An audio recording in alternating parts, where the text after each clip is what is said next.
Hello, learners! Welcome to our lesson on effective communication. Today, we will discover that communication is not limited to the words we speak. Sometimes, our face, eyes, hands, posture, voice, and even the distance we keep from another person can communicate a message. These are called nonverbal cues.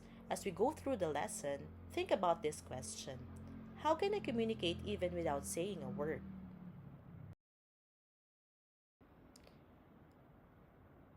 At the end of this lesson, you should be able to first, recognize the importance of nonverbal cues. Second, identify their effects on effective communication. Third, give examples of different nonverbal cues and their meanings. And fourth, choose appropriate nonverbal strategies for different situations. Remember, our goal is not only to identify these cues, but also to use them appropriately when communicating with others.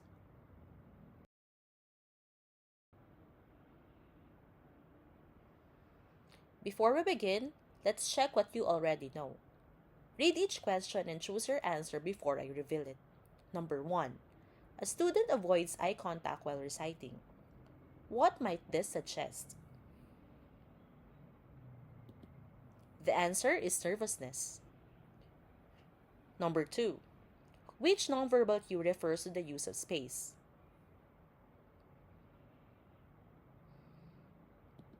The answer is proxemics. Number 3.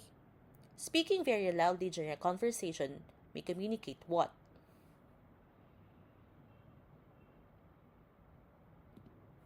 It may communicate confidence or anger depending on the situation. Number 4.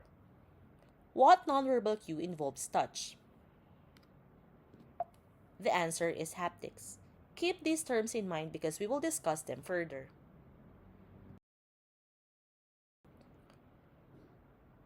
Nonverbal cues are ways of communicating without using words. They include our facial expressions, gestures, eye contact, posture, tone of voice, appearance, use of space, use of time, touch, and many others. For example, imagine that your friend does not say anything but smiles and gives you a thumbs up. Even without saying words, you probably understand that your friend is showing approval or encouragement. That is the power of nonverbal communication.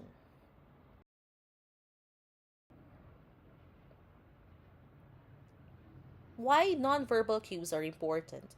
First, they help us express emotions clearly. Second, they support our spoken messages. Third, they help us build relationships and influence how people see us. They also affect how our messages are interpreted. For example, imagine someone saying, "I'm okay," but while saying it, the person is crying. Would you believe that the words alone? Probably not. This shows that nonverbal cues can sometimes reveal more than spoken words.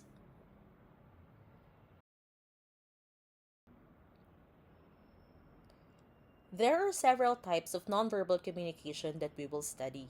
These include kinesics, body language, oculesics, eye contact, proxemics, use of space, haptics, touch, vocalics, tone and voice, chronemics, use of time, appearance, how we present ourselves, environment, our surroundings, artifacts, our personal belongings, olfactics, smell. Don't worry about memorizing everything immediately. We will discuss each examples.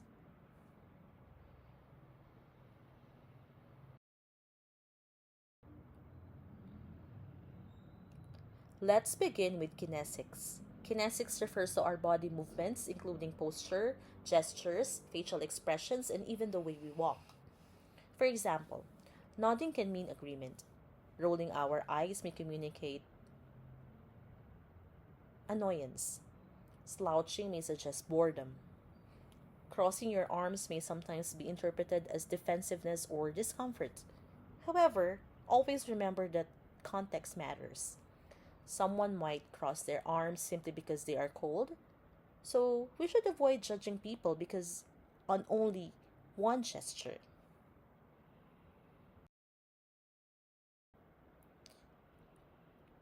Next is oculesics, or the use of eyes when communicating. Eye contact can communicate confidence, attention, interest, or emotion. Avoiding eye contact may sometimes suggest nervousness or shyness. Maintaining appropriate eye contact may communicate confidence and interest. A warm look can also communicate affection and care.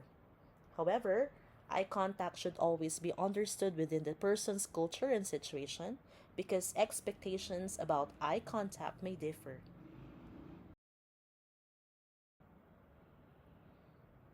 Proxemics refers to how we use physical space when communicating. Think about how close you stand to your best friend compared with how close you stand to a stranger.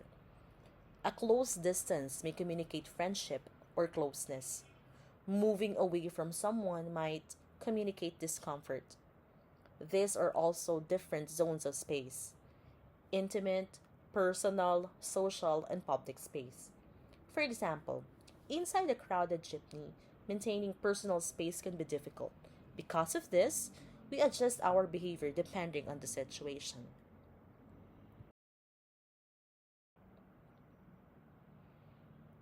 Haptic refers to communication through touch. A handshake may communicate professionalism.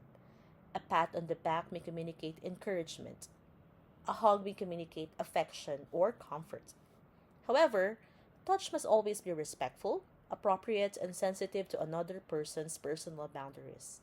Not everyone is comfortable with the same kind of physical contact.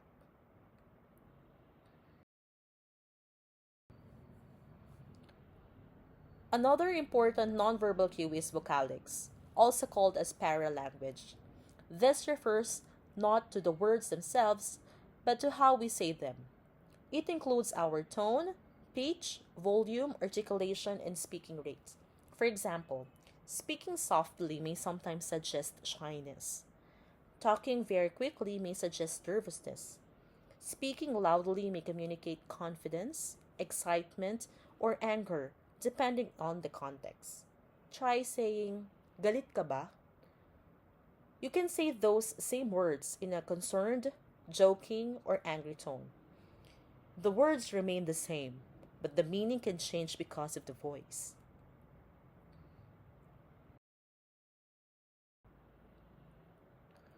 Chronemics refers to how we communicate through the use of time.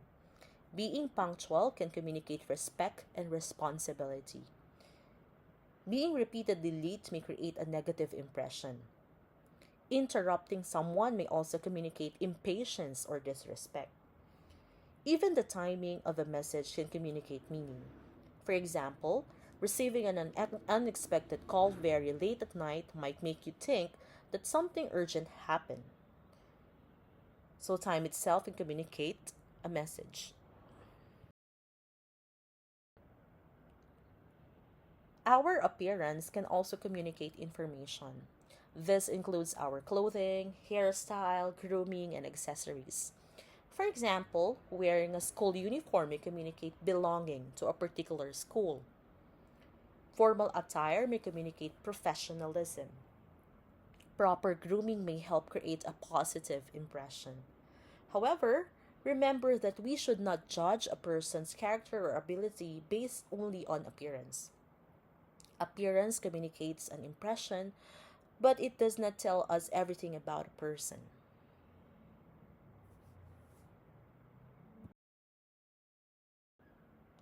Our environment or surroundings can also influence communication. Room arrangement, lighting, seating, and even everywhere a person stands can send message. For example, a teacher standing in front of the class may communicate authority or leadership. Sitting at the head of the table may suggest a leadership role. Lighting can also influence the mood of conversation. So, communication is affected not only by people but also by the space where communication happens.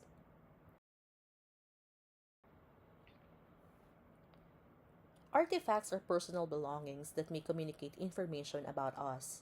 Examples including clothing, jewelry, gadgets, bags, vehicles, and other possessions. These objects may influence people's impressions about someone's lifestyle, interests, personality, or status. For example, carrying a vintage camera make someone think that a person is interested in photography or creative activities. However, just like appearance, artifacts should not be used as only basis for judging someone's personality.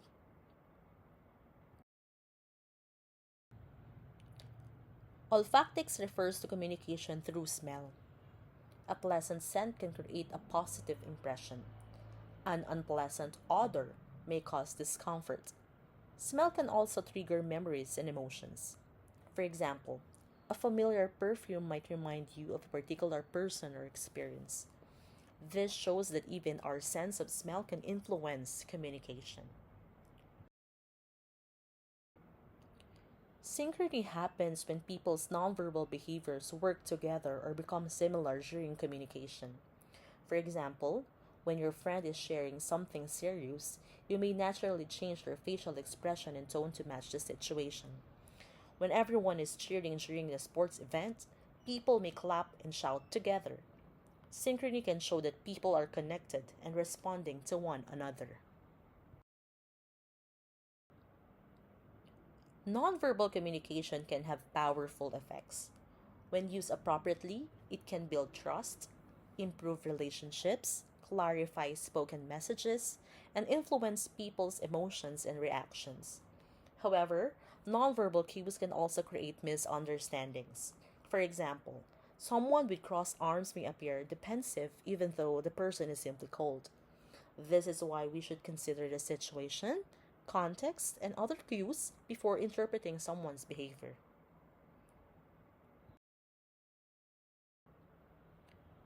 Now, let's apply what you have learned. For each situation shown on the screen, identify three things. First, what nonverbal cue is being used? Second, what could the cue mean? Third, what effect could it have on communication? Pause the video if you need more time. Remember that there are many, sometimes be more than one reasonable interpretation, so you explain your answer based on the situation.